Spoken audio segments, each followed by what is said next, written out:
Okay, so now let's talk about your article for this week, Varieties of American Popular Nationalism.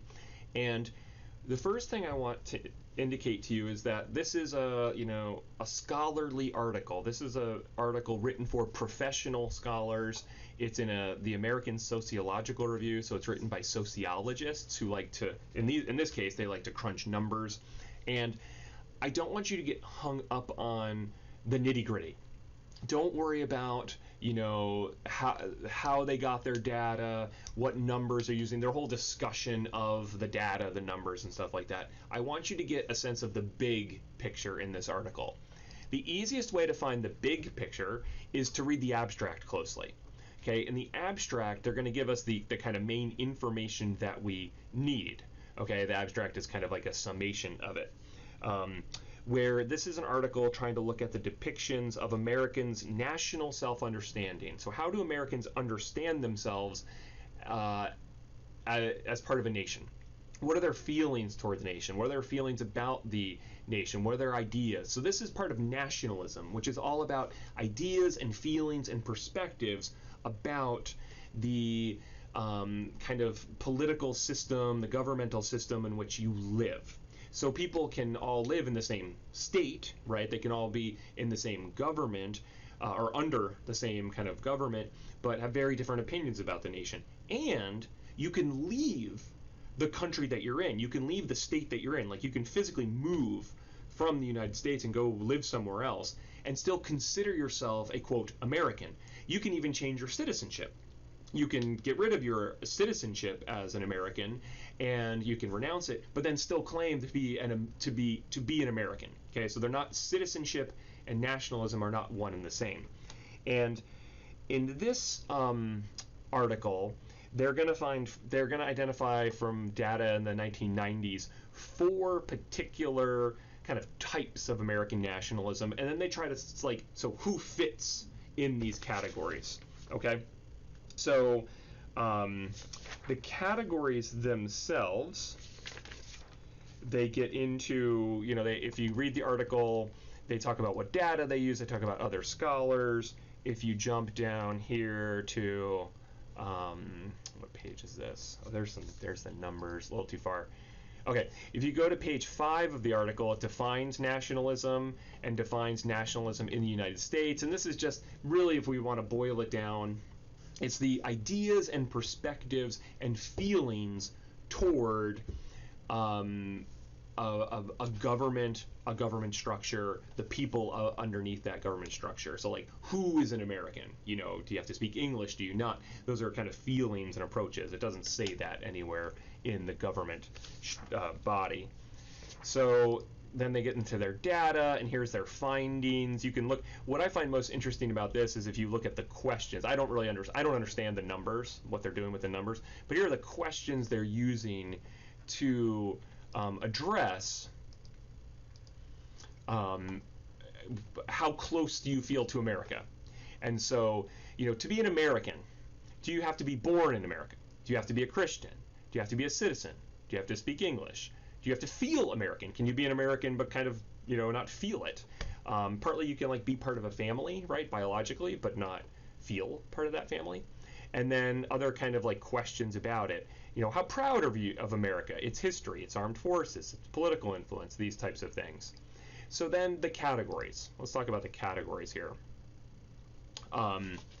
They have kind of they come up with 4 types of groups of American nationalism. Okay. And first are the ardent nationalists. Okay. And then who fits into this group? Okay. The ardent nationalists, and it's about 20%, it's about a quarter of the group. Who's a typical member? They identify, they're ardent, they love the nation, they love the country, and then who they are. Okay. They endorse things like you need to be a citizen, you need to be able to speak English. They tend to be the people who are ardent nationalists, strong nationalists, tend to be older. They tend to vote Republican. They tend to be white men, things like that. Then we get to a group that they call, let's see, is it over here? the disengaged. Okay, it's about 17% of the group, and these are people who don't feel a strong sense of being American. So they're part of the United States, but they just don't feel a strong connection to it. They don't endorse it very strongly, and these people tend to be younger. They're less likely to be. They don't express high levels of national pride. They're kind of they're just disengaged from being quote unquote America. They're not gonna run around talking about how great it is to be an American. They tend to be on average 38 years old, when the ardent nationalists tend to be on average, the average age is 51. Okay, then we get two categories which a lot of people fit into, two types that are kind of like moderates. They're kind of in between, but they're moderate in very different ways. So restrictive nationalists, these are people who love the United States but think it needs to be restricted who and what constitutes the United States. Let's see here. And then, so restrictive, right? So the restrictive nationalists, they're the largest group. This is 38% of the sample. They're moderate in their national identification and have modest levels of hubris, like how great their country is. They prefer to be U.S. citizens. They say there's no better country in the United States. Restrictive nationalists were also similar to ardent nationalists in placing conditions on who should be a true American. So a true American is, typically someone who's Christian. You be born within the United States, and that you respect American political institutions and laws and things like that. Okay, so they are proud of the country, but they think it should be restricted who's part of it. Now, creedal nationalists, okay, this is the fourth group.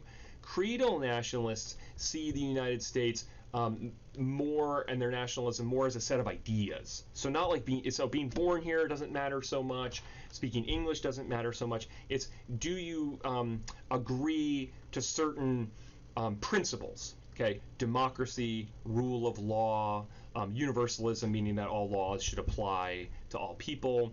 So creedal nationalists believe more in the United States and American as an idea. And you think of creedal nationalism as things like, there's a quote unquote American dream, to be, have a house, have nice things. And why is that American? You can have lots of people. So creedal means beliefs. Restricted nationalists mean they love the country, but it's restricted as to who can be part of it. So if you keep reading the article, you're going to find other elements, who fits what categories, and then as it goes down, there's a summary. There's a big question about the data, because 1996 is when they get the data. That's right after, wait, not 96. What's the data from? Oh no, it is 96. Yeah, because it's part of. It's just after the United States had entered a war with Iraq. The first one, not the second one, and then there's data from 2004. So you've got kind of one kind of war in Iraq, a second war in Iraq, and then 2012. Kind of years later. So, and then major findings and the conclusion. So here's what I recommend. Read the abstract first, read the major findings second, and then look through the article, okay? And you can see that kind of to summarize. So get the big sense of what's happening, get the big categories, and then go back and look at more kind of specific detail. But don't get lost. Don't get lost in the numbers. Don't get lost in the specifics. Get the big picture for this article.